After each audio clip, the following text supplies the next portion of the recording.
você tá na Ichigo Bus e aqui eu falo de animes e mangás. Um aviso rápido, tá? Em breve vou abrir as inscrições pro meu curso de inglês Ichigo Class. Eu vou soltar a data aqui em breve, então fica de olho. Hoje eu vou comentar do primeiro episódio do anime Tensei Kizoku Kantei Skiru de Nariagaru 2, ou seja, é a segunda temporada, uma continuação. Se você não assistiu a primeira temporada, basicamente conta a história de Ars, que ele tem uma habilidade especial. Ele consegue ver o talento nas outras pessoas. Então, na primeira temporada, se você não assistiu, ele começa, a chamar pessoas muito extraordinárias e apelonas para trabalhar para ele. Então, se você não conhece a história, assiste a primeira temporada para pelo menos entender quem que é o grupinho dele que ele está viajando. Falando um pouquinho da animação, tá? Não é no nível de Kimetsu no Yaiba, mas também não é ruim. Você vai conseguir ver aí cabelos, voando.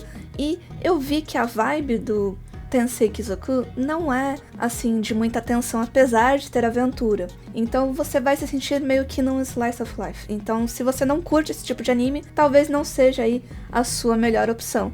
Mas eu assisti a primeira temporada, gostei pra caramba e vou estar comentando dele aqui. Resumidamente, o reino tá cheio de rebelião, porque o governador de Mission faleceu e ele deixou 2 filhos. E por conta disso estão divididos, porque tem o filho mais velho, que é o filho legítimo de direito para herdar, que é o Kouran Salamáquia, mas também tem o Valasmark Salamáquia, que é o filho mais novo. O problema surge aí com o mais novo, porque ele ocupa a capital, Arcantes, e se autoproclama herdeiro. Então o irmão dele, mais velho, o Kouran, tá aí tentando destituir ele. O nosso menino principal, Ar-sama, ele tá viajando aí com a galerinha dele porque ele foi chamado pelo Kouran. Então ele tá apoiando aí o filho mais velho e eles vão se encontrar em Semplar para uma reunião para discutir o que eles vão fazer, qual que vai ser o próximo passo para tentar derrubar aí o irmão mais novo. Eles acabam dando uma paradinha na praia porque a Charlotte, ela nunca tinha visto o mar. E aí, quando ela tenta beber a água, ela fica surpresa que é salgada, E como ela sempre tem que chamar a atenção, ela joga um feitiço e explode, gente. E aí eles têm que fugir dali, porque as pessoas, elas ficam assustadas. Quando a nossa turma chega no castelo, eles são recebidos pelo Lumière e pelo Menos-san. Esses dois já apareceram na primeira temporada. Então, se você não conhece, assiste, mas eles são aliados do Ars, Ele chega, se encontra com eles e a gente vê que as pessoas que estão ao redor,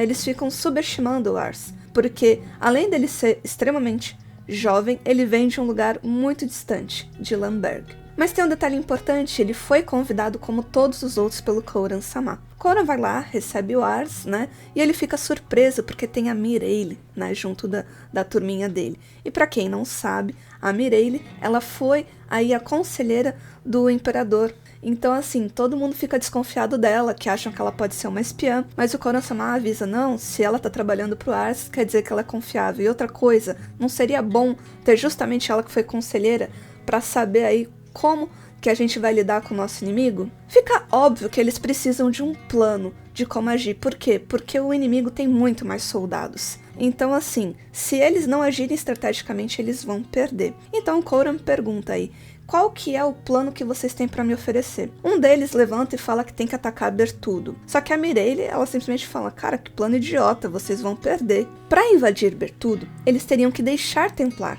Então a Mireille fala, o que o inimigo faria nessa situação, vendo vocês indo invadir Bertudo? Eles iam atacar Templar. Aí vocês teriam que correr de volta para tentar defender Templar e mostrariam para todo mundo que falharam na invasão de Bertudo e teriam aí comprometido suas tropas, nessa batalha. Então, um dos integrantes da turma do Ars, que no caso é o Urosei-kun, que é o estrategista da turma, ele levanta e fala, eu tenho um plano. Eu acho que a gente pode sim invadir Bertudo, mas a gente precisa tomar um certo cuidado. Eles precisam manter o inimigo bloqueado.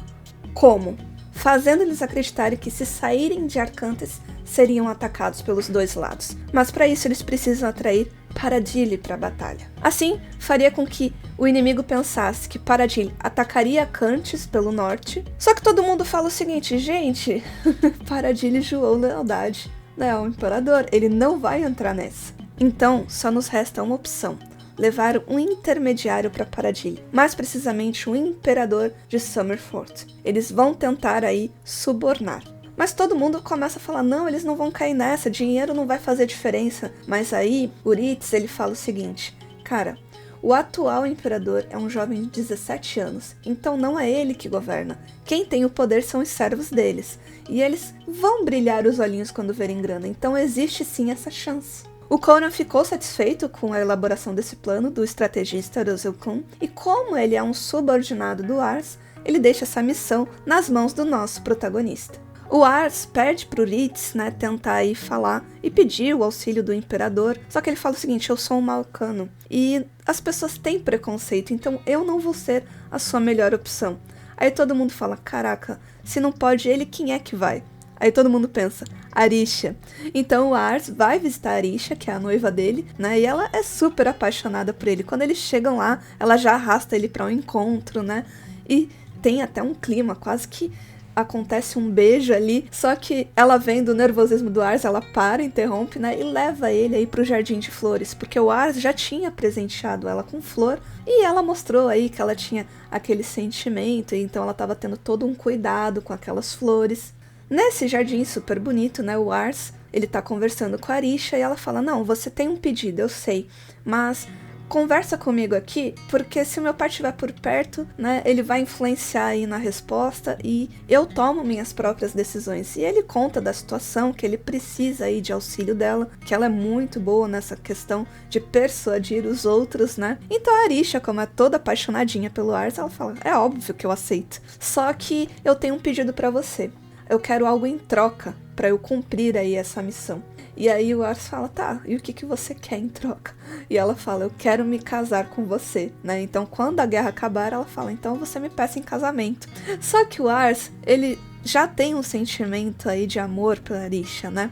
Ele só é muito jovem, né? Ele tem vergonha, mas ele vendo que ela realmente é apaixonada por ele e ele também tem sentimentos por ela, ele pede desculpas, né? Porque ele falou: não era pra você pedir. Então assim, eu como um homem vou tomar uma atitude hoje, vamos nos casar. Sim, ele pede ela em casamento ali mesmo. E rola até um beijinho entre os dois, né, gente? Porque, pelo amor de Deus, ela foi pedida em casamento. E só que não mostra em detalhes, né? Porque como eles são muito jovens, eles mostram só a sombra do que aconteceu. Mas realmente aconteceu. E aí o pai da Arisha: não, como assim? Mas é muito jovem pra casar. Ela fala assim: mas eu quero e eu não vou mudar aí a minha opinião, porque os dois realmente são muito apaixonados um pelo outro. E no final tem um banquete, né? Todos festejam. Então sim, o Ars é mais um personagem que ele não vai terminar solteiro. E olha que esse anime não é focado exclusivamente no romance, porque é uma aventura. Mas o Ars, ele teve aquela coragem, né, de pedir ela em casamento, vendo que ela é apaixonada por ele também é apaixonado por ela. E mesmo sendo jovem, ele pensou: cara, tá acontecendo um monte de rebelião. Eu não sei o que vai acontecer no dia seguinte, então vamos nos casar? Sim. O pai da Arisha não se opõe, né? Porque ele acabou ganhando aí um filho e tem um banquete, eles comemoram. E ainda bem que o pai da Arisha, ele não se opôs, né? Mas de volta aí pra missão, o Ars, ele procura o Fan, que apesar de parecer mulher, ele é um homem, né? E ele investiga e fala pra ele o seguinte: que agora ele precisa se aproximar do ministro Shakma. Mais precisamente não o Ars, né? A Arisha. E ela fala: então é ele que eu vou ter que conquistar? Ele assim: é. Só que tome muito cuidado, porque tudo precisa ocorrer certinho, porque esse ministro Shakma é que vai auxiliar a influenciar o imperador para ser um intermediário aí com Paradili. Eu sei que parece muita coisa, mas é porque esse anime é uma continuação, já tem toda uma primeira temporada. Então, se você não assistiu, assiste pra você entender por que tá tendo todas essas rebeliões, quem é aliado, quem que é inimigo, quem são os colegas aí do Ars que ele basicamente contratou sabendo que eles são apelões, cada um numa área específica, né? Porque já mostrou bastante detalhe na outra temporada. Me conta o que você achou aqui nos comentários, se você também tá acompanhando, né, esse anime, e eu pretendo falar aí dos próximos episódios, porque eu assisti a temporada anterior e eu gostei pra caramba. Não se esquece de se inscrever no canal, de deixar um like aqui nesse vídeo, tá bom? E eu vejo vocês na próxima. Bye, bye!